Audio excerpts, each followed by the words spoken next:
density is coming to BC, Denny. It's exciting. There's going to be investment opportunities. There's going to be a lot of news and headlines coming out around this. Neighborhoods are going to change. NIMBYism is going to get shelved a little bit. And David Eby and his provincial government have announced a need for more housing, and they're making a plan that I don't think we've ever seen before. We've never seen so much increased density applied to so many properties in one go that we're about to see in the future. And that's what we're going to dig in today. So there's two things. There's small scale multi-unit housing, which is basically the idea of going from single family zoning to, kiboshing single family zoning. The unknown is, can you still do a single family house? And we'll get into that. But they want to allow for small scale multi-unit homes on single family lots. And then the other one is transit-oriented development areas around SkyTrain stations, bus loops, which we're going to dig into. And that has more density. That's where they want to basically see high rises. So in the current state, this is a broad statement, but in most areas, a single family zoning property right now, you can build a house with a basement suite and a coach home. Not everywhere, but in a lot of places, you can have 3 dwellings on one single family lot. The issue is, in most of these areas, you have one owner of those 3 dwellings. You can't sell off your basement suite. You can't sell off your coach home. There are exceptions. But this is basically the small scale multi-unit housing. They abbreviated SSMU, so you might see that abbreviation more often, is going to apply to most municipalities with over 5,000 people. And it's going to allow for 3 to 4 units on lots currently zoned single family on its unknown size, but let's call it the 33 by 120 East Van lot or the 50 by 120 Burnaby lot is my guess. And then for larger lots that are single family or duplex, 6 units. But there's going to be a blend. If this zoning applies to like a government road, for example, where there's 15,000 square foot lots in abundance, that might be more than 6 units. We will see. They might exempt certain areas. We will see. I'll just briefly mention on the lot size. I think there's a lot of unknowns still because this is brand new. And once we start seeing a little bit of precedent with this, we'll be able to answer questions like in a lot more detail. And I know James has gone down a rabbit hole of chatting with city planners and trying to get as much information as possible. But what I saw 2 days ago was the number of the lot size is going to be 280 square meters. And anything below that will be 3 units allowed. Anything above that is going to qualify for 4. And don't quote me on that yet. We're still trying to piece together as much information as we can to advise people on this. But 280 square meters works out to 3,013 square feet. And so that typical 33 by 122 in East Vancouver, for example, is 4,026 square feet. So like well over that requirement for 4. Let's keep going on tangents. Okay, speaking of that East Vancouver home, we sold a duplex earlier this year. They were on a 33 by 120, and it might have been 122. I can't quite recall. But that duplex I think the total buildable space was just over 3,000 square feet. There are just over 1,500 square foot units aside. If that builder bought the house next door and tore it down and built a duplex today and went to the city, I want to build a duplex today, the city would only give them 2,400 square feet total. They reduced it by like 600-700 square feet. But they said, if you build 4 units on it, you get 4,000 square feet. But my builder's response was, I can't build 4 units on a 33 by 122. Are you relaxing the setbacks? I mean, it's physically not possible based on the building code and the setbacks and the parking restrictions. And the person at the city said, yes, I know. So it's going to be a challenge to get 4,000 square feet on that 33 lot, but there is going to be a way to do it. They may have to alleviate or kibosh parking requirements. They may have 0 setbacks on the side lot. Right now it might be 4 or 5 feet, and you might be able to build right up to the property line. At the time of this inquiry, which was in the fall, November, December, in the queue in Vancouver, there was 4 applications for a 4-plex on that size lot, and it was unknown. None of them approved, and it was unknown what they look like, but I'm very curious to see what that plan will be. Also should mention, there may be heritage exemptions to this. So, it's early days, and it's very interesting for me. It's a move in the right direction, but it is early days, and I don't know what is going to change. I think parking requirements are going to change. I think setbacks are going to change. I just don't know. I don't know to what extent, and that's what That's what my hope is. Just stay in touch with these city planners to find out. I think the setbacks have to move back in front, right? They can't really move side to side. There's not enough space in East Van. Definitely going to move back. Yeah. I think they'd have to. Yeah. And they might move to one side, but you have to get 4 front doors. So you're going to have a walkway down one side. Yeah. And so you can't build to the property line on both sides and have access to 4 or it would be a challenge. It would create some weird layouts, put it that way. All in all, it would be a challenge in a 33 by 120 lot to build 4 units in 4,000 square feet. Doesn't mean it's impossible. I just would like to see the plan. Yeah. That's why when I look at this, my instinct goes to other markets. Like, don't get me wrong, East Vancouver's a hot market and it's amazing, but it's a sexy market to build in, but everyone wants to build there. So this to me is like, well, Burnaby is ripe for the picking. There's a lot of large lots in Burnaby that are close to Vancouver that are ripe for the picking. And areas like Surrey and Langley and further out, lots of large lots at a lower price. One of the perks of this new announcement is they want to phase out public hearings for housing projects, which I think is a big win for developers, a big loss for the neighbor that doesn't want a fourplex next door. But what they want from the public, and I've been on the development side of a council meeting and I've had people rip me apart. It's not fun. But I understand it. Some people don't want change, but they're not realistic with city growth. And they're looking at their own, in a lot of cases, they're looking at their own interests ahead of the city's interests or ahead of the whole, the world's interests, the way our BC and our lower mainland's growing. But this is a smart move. It forces people to speak up when the cities are creating their housing needs reports, when the cities are creating their official community plans. That is the moment where the public can go in and say, I don't like this official community plan. You should reconsider this. And if their argument is, because if you say, I don't want more parking on my street, or I don't want this next door, the city's going to just probably laugh you out the door because you're clearly looking at your own interests. But so there needs to be a genuine reason for it. But they want public feedback at the planning process, not at the individual application process. And there have been many instances where a builder, whether it's a homeowner building their dream home or a developer in some capacity that is bringing forward a project that is in line with the official community plan, gets vetoed because there's too much neighborhood pushback and politicians are worried about re-election and they're being influenced by the public. And that needs to go away. I have been a victim of just that alone. And it's not a good feeling when you're trying to do something that is in line with an official community plan and it gets vetoed because of someone else's subjective opinion that it affects them and their voice. And let me tell you, there's a small percentage of people with a very loud voice at these council meetings. So I am personally thinking this is a big win, but I also am coming from the point of view where there needs to be more blended housing in the city. There needs to be more high density around SkyTrain stations and bus loops. And we can't keep the city stuck in time. If you want to go to a place that's stuck in time, go to a more rural area. That's really the reality of it. If you want to be in the city and expect your street to stay single family homes, that's not the world of the future. Bit of a tangent, Denny. Bit of a tangent. Hey, it is what it is. Change is coming. It's going to help streamline basically the permitting process. There's going to be, there's going to be some more templated plans that people can use to be announced.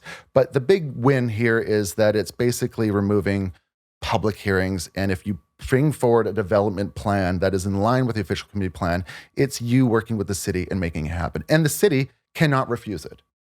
And there's a whole nother question on if they choose to.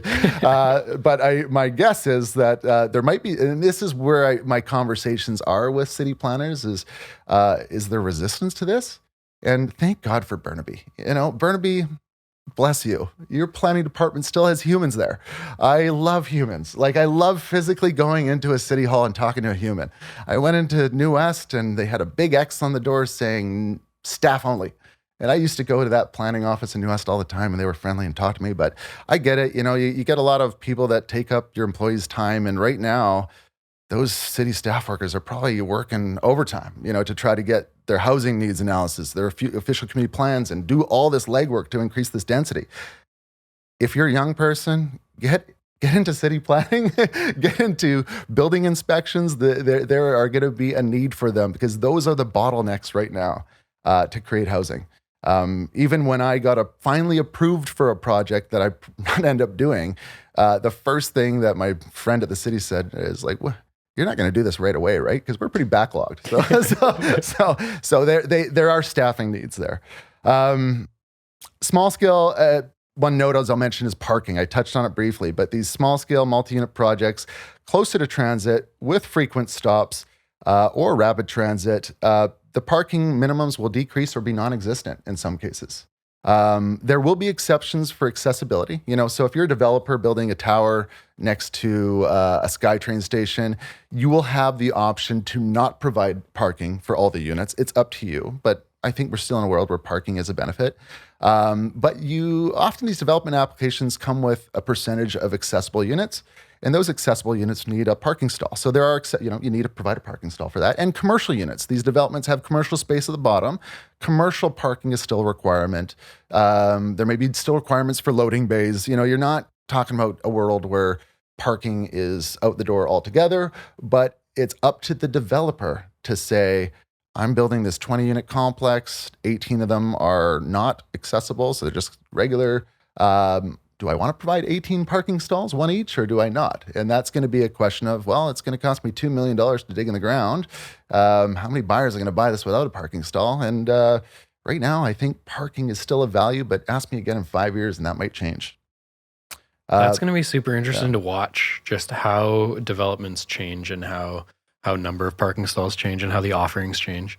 And I think different cities will work very differently. I don't really see the suburbs evolving to no parking or very limited parking in the short term, like in the next 5 to 10 years. But Brentwood, I could see going to very little parking or a lot less parking. I don't know how much new construction there is going to be downtown, and most of it is really high end with people with nice fancy cars that want underground parking. So I don't know. Brentwood comes to me as the first one. Maybe Surrey Central as another one that could get away with no parking and sell units still. But I think the majority today or in the next few years, that would be a tough sell. The issue with Brentwood is it's expensive, right? Yeah. So if someone's buying $1 million 2-bedroom, they probably have a car. Like right now. I mean, they don't have to. In a future world, I mean, there's going to be probably less car ownerships, Where are you getting $1 million 2-bedroom in Brentwood? It's like 1.4, 1.5 now. Shared laundry, Daddy. I mean, I like North Burnaby right now for this reason, but there's lots of opportunity everywhere. I mean, there's going to be that future rapid transit line going right out to Langley City, and there's a lot of single-family homes along that line. I mean, this is an argument for upside potential with land value, but the argument against it is it's blanketed everywhere. So like, you in the past, when you see something get upzoned, you'd see an instant gain in your land value. But when it happens to thousands and thousands of properties at a time with high rates where developers are stretched, it may have a much less impact, with exceptions. Mm-hmm. The exceptions being transit-oriented development areas. Right. I think the single-family home, I think there's opportunities there. There's not every lot is going to be the same. Certain lots have more accessible, like a corner lot with a lane that's a lot of accessible points. It might be easier to put a 4-plex or 6-plex on, but a inside lot with no back lane might be more challenging. Yeah. There's riparian areas and environmental to consider. There's other factors to consider. But there's going to be areas that seem like there's single family homes right behind Brentwood.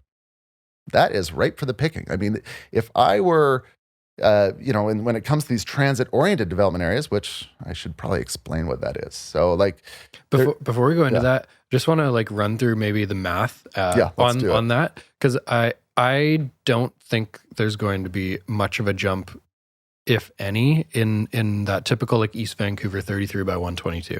I think those are already high, and I ran through the math with a developer client a few days ago, and to get a lot west of Renfrew, round commercial, those 33 by 122s are 1.8, 1.9.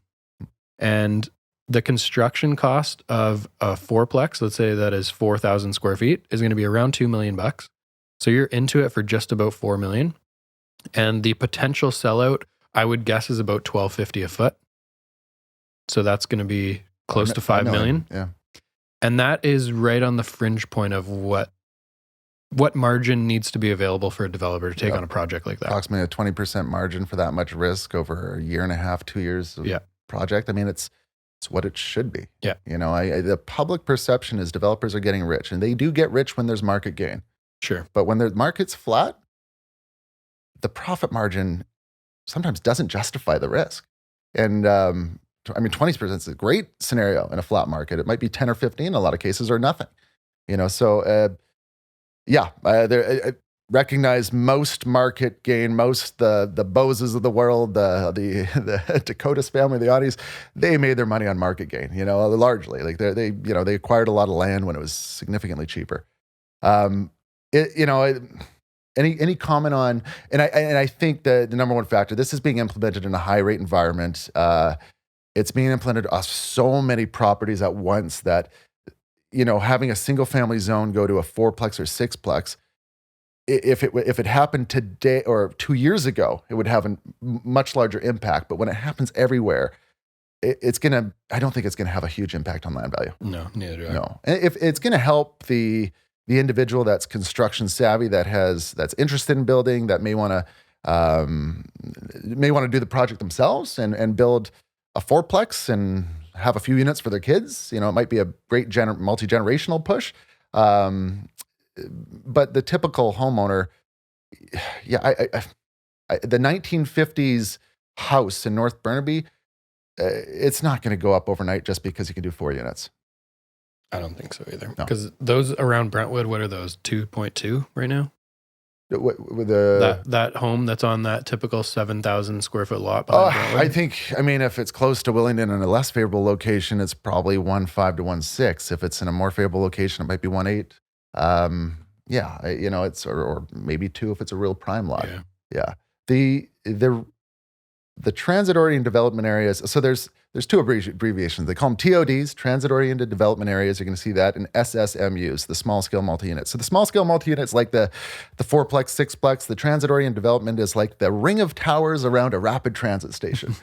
and what they're doing is they have like 5 tiers, and I'm going to try to keep this relatively simple, but if you take Brentwood SkyTrain Station as an example, and 200 meters out, it's going to be the that is a tier 1. So a tier 1 is meaning that you're going to go to an FSR, a floor space ratio, of 5, and up to 20 stories. So a city has the discretion to increase it above, but basically the density, the minimum allowable density is up to 5, up to an FSR 5, or up to 20 stories. If you're within 200 meters of that Brentwood SkyTrain station, if you're within 400 meters, it's a tier 2, and that means the FSR is, and I'll explain what this is 4 or up to 12 stories. And if you're within 800 meters, 4 to 800 meters, is a tier 3, and the minimum allowable density is 3 or up to 8 stories. So to just clarify, these are minimum numbers.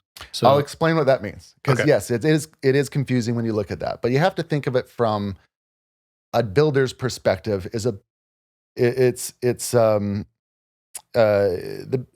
The builders are the ones that are going to bring the application forward. And I don't want to go on that tangent just yet. Okay. So I think it'd just be kind of good to explain this, because there's a lot of single-family homes within 400 to 800 meters of these transit-oriented development areas. Brentwood is an example.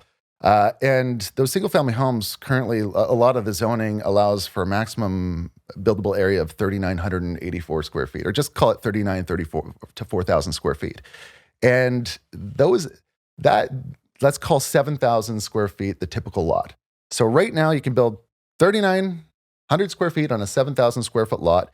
And a lot of those areas are going to be tier 3, which means that their floor space area is going to go to 3.0, which means on a 7,000 square foot lot, you can build 21,000 square feet. So your buildable area is going from 39 to 4,000 to 21,000, or up to 8 stories. And why they say up to 3.0 or up to 8 stories is that if a builder brings forward an application that is within that requirement, the city cannot refuse that. So if I'm a builder and I've acquired enough land and I meet the setback requirements and I say, My application is an 8-story building with a 2.99 FSR. The city has to say yes. But if I bring forward an application that is a 10-story building and a 2.5 FSR building, the city has the right to refuse it because you're above the 8-story allowable. So if the builder is within the limits, it is supposed to be automatic approval. If you go over the FSR or over the allowable stories, the city has the right to refuse. And the city has the right to increase the density. They don't have the right to reduce it. And so the headline I saw was SkyTrain stations, or this is going to apply across all of the SkyTrain stations and rapid transit. But when you dig into the city website, they have 52 transit-oriented development areas now. So that, and off the list are some notable SkyTrain stations. So not on the list, 22nd Street and New West. Poor 22nd Street. Now, it doesn't mean it won't be on the list, but 22nd Street actually, and I say poor 22nd Street because it was part of the official community plan to add density there. And it should be a transit or like one of these TODs. But right now, it's not one of the 52 designated areas. And because it's not one of the designated areas, does that mean the city has the option to make it one of the areas? But it's up to the city? I would have answered that question if someone would have talked to me there, but it's on my list. If I had a human there, yes. That's what I plan to find out. And I think we're going to see, because right now the government website says 52, I think it's highly likely we're going to see that increase because, well, let's just say what's not on the list. 22nd Street Station, Braid Station, Sapperton Station. Those are New West ones. In Burnaby, Production Way, Edmonds, Royal Oak, Gilmore is not on the list. Lake City Way is not on the list. That is within steps of Michael Bublé headquarters. And I'm saying that because if you Google it, it is literally a dot on Google Maps. The first thing that came to my mind with the announcement was Lake City Way and Production Way, because these are SkyTrain stations that border Government Road on one side, or Government Road, which is large lots, luxury homes on one side, and then industrial on the other, and commercial on the other. And I thought, well, geez, this is going to shock Michael Bublé's home and all these luxury homes, like Cliff Roning's old homes. Sick too. Yeah. And I couldn't imagine, that's Michael Bublé's home is within 800 meters as a bird flies from Lake City Way. And I couldn't imagine just a tower popping up in Government Road. So because it's not one of the TODs, I'm guessing there was a stage where the BC government got some feedback from the cities to say, hey, look, Michael Bublé lives here. Let's shelf Lake City for a moment. I don't know who had pull around Gilmore, Edmonds, or Royal Oak, but those ones to me are standouts that should be on the list. 22nd Street, I don't know why that's not on the list, but there's others that aren't on the list. 52 does not encompass every SkyTrain station. Gilmore's not on the list. Gilmore's not on the list. Gilmore has the highest tower in Burnaby. Doesn't mean that it won't be because yes, current zoning. But what I'm talking about is the single family homes on the north side of Lougheed that are still single family zone that would be upzoned. Yeah. Fortunately, Burnaby has humans I can talk to, and they gave me a card too and encouraged future conversation. Interesting. Thank you, Burnaby. So these transit to get into, also there's bus stops and bus loops. Like the North Vancouver doesn't have rapid transit, for example. But they've got Phibbs Exchange. Like, oh, well, Phibbs Exchange doesn't matter. As you do those 200, 400, 800 meters circumference, there's very few single-family homes there. But Capilano University, there's a rapid bus loop that goes up there. And rapid bus loops and West Coast Express are on the list. They're Tier 4 and Tier 5. So they are getting upzoned significantly. They can still be mid-rise or small high-rise there. And I like that bus loop going up to Cap College because it's surrounded by these old townhouse complexes. Mm-hmm. And I love those old townhouse complexes because you get a good layout for a family. And I always think if you want to live in paradise next to the mountains and forest, and you want to be close to the trails, and you don't have $3 million, buy a 1.2 to 1.5 older townhome. You might have a common area pool for your kids to play in. You're probably going to have a little yard. Your strata complex is going to take up a big footprint of land, and you're going to have, hopefully, maybe guaranteed upzoning to mid-rise future potential. And that's a good hold. That's a good bet. And you're not sacrificing your life in the interim. You're living in a good place. That's a little sell for Cap College area. That's the thing with those older townhomes is they did not care about space. And they just built them like a small number of units comparatively to how large these pieces of land are. If you look at new townhouse developments, they're all vertical, right? Versus the old ones often are like duplex style. They're a lot larger main floors, which means they're a lot bigger spread out. There's a lot more in-complex parking and visitor parking. The land is just way bigger. When I look at them, I actually, like, I've not done the math. So you can correct me. I would encourage you to correct me if I'm wrong. But when I look at some of these complexes, my guess is when I look at the unit entitlement, which is the percentage of ownership of the whole strata that one unit has, I think in a lot of cases, they're probably just as big or maybe even bigger than a 33 by 120 in East Van. Mm-hmm. You know, there's a lot of land around some of these older townhouse complexes. Maybe not that much, but I don't know. I feel like my energy is coming through here. Yeah. You sense my excitement about this. I'm excited about this, guys. Okay, so other opportunities. I think this is just a good long-term buy and hold thing. I don't think we're going to see a lot of short-term gain from this, but the areas that I think might have the most probability of short-term gain might be an area like the single-family homes behind Brentwood. It might be, there's like I said, a new rapid transit line going to Langley City. You know, there's a lot of stations that are going to be right for the picking along there that are single family. And East Vancouver is loaded with it. You know, the Joyce Station, 29th, Nanaimo.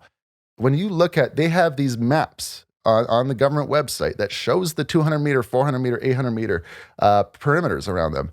It's all single family. I mean, not all, but largely single family. So just to give an example, and I think I explained this, but like the city has the right to refuse applications that go above the number of stories, if it's 8, 12, or 20, or refuse applications that go above the floor space ratio, which is the buildable area. So floor space ratio is a simple one. If you have a 10,000 square foot lot, and right now a single family FSR might be 0.5, that means on a 10,000 square foot lot, you can build 5,000.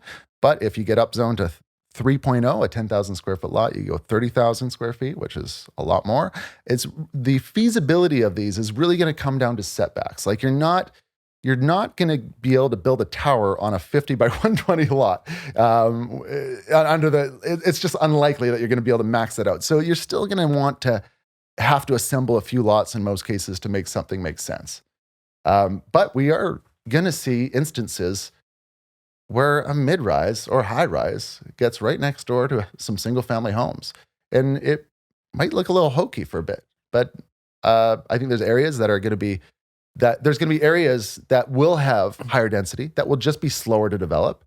And there's going to be areas that are going to be quicker to develop.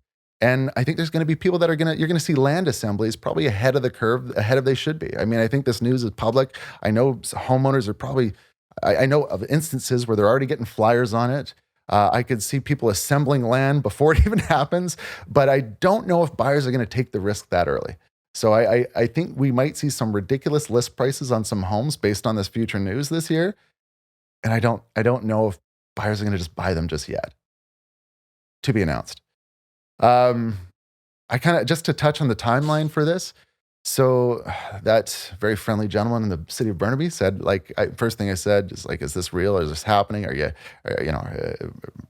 the timeline? And basically cities are supposed to come up with, where is it here? Sorry, bear with me. The local governments must have bylaws to accommodate small scale multi-unit zoning by June 30th of 2024. So that single family lot, that's going to be a 4-plex or 6-plex, by the end of June of this year, they have to have bylaws that accommodate that. The transit-oriented development areas kind of rely, well, they're the 52 immediately effective ones, I think might be streamlined by that time frame of June 30th, 2024. But the cities are all incentivized right now through funding by the government to update their OCPs, and they have to come up with a housing needs analysis first, and then they do an OCP, official community plan. And so we may not have full information on the high density transit-oriented development areas until December 31st, 2025. So it is far out, and I don't think we're going to see things change overnight. But what are the right questions right now? I mean, you go into planning, it's hard to, I don't think you're going to recognize the upside potential today. But the questions I'm kind of asking is like, because you ask a vague question to a planner and you get a vague or non-answer. And so like, when are the housing needs reports going to be ready? Is there going to be something for us to view? Or, for New Westminster example, usually they have dedicated people. Like Burnaby, I think, has 4 planners that are separate zones that are working on different sections. And so I think month over month, there's going to be more information released, and there are exemptions for heritage. There are exemptions for environmental sensitive areas. So an area like Queen's Park that has this sort of blanketed protection for 1940s or older homes might be an area that's exempt from this small scale multi-unit. Might not be. So that's kind of what I'm curious to know is what areas might be exempt. When is that OCP going to be available? Probably not yet. When is the housing needs report going to be available? And is that going to be public? When can I get an update on what's happening with these SkyTrain areas that are not the 52 immediately effective transit-oriented development areas? I mean, those are just some of the questions that I'm most curious about. That was a lot. That was a big rant, Denny. Sorry, I just took over the conversation. Hey, this is your specialty. Let's maybe end it, but this is a really exciting movement by the provincial government. Definitely the biggest density push that we've ever seen in our real estate careers. And I think we're both just excited. You can tell, obviously, Jamie's enthusiasm. I think we're both just excited to see like how this unfolds and the different styles of architecture that these, fourplexes come up with, and what it looks like in 10 years around SkyTrain stations and all that kind of stuff. I think we're mostly just excited. Yeah. Yeah, I think just to kind of recap a few highlights, it just for builders, it creates more certainty. It streamlines the process. They're using, in the government site, they use an example of Auckland, New Zealand, that implemented a similar zoning to the small scale unit, multi-unit developments. And in Auckland, it created 20,000 additional homes in 5 years. Wow. When you look at the Vancouver example, I've seen two numbers. One was 130,000, one was 100,000 in 10 years. So that is the believed impact of how much house it will create in a 10-year period. Time will tell. I'm excited about the future. If you're looking to maybe buy a holding property or understand how this might impact your home's value, start talking, or maybe even start talking to neighbors to see the appeal of an assembly. I'd love to hear from you. Reach out to us, Denny too. My email, james@gdrealestate.ca, Denny at DENNY@gdrealestate.ca. I would say we are super interested in finding out how these cities are going to evolve, but I can guarantee you that no one in Greater Vancouver is doing more research in the real estate world on this stuff than James Garbutt is. I think the planners are, but I'd like to go head to head with any realtor out there.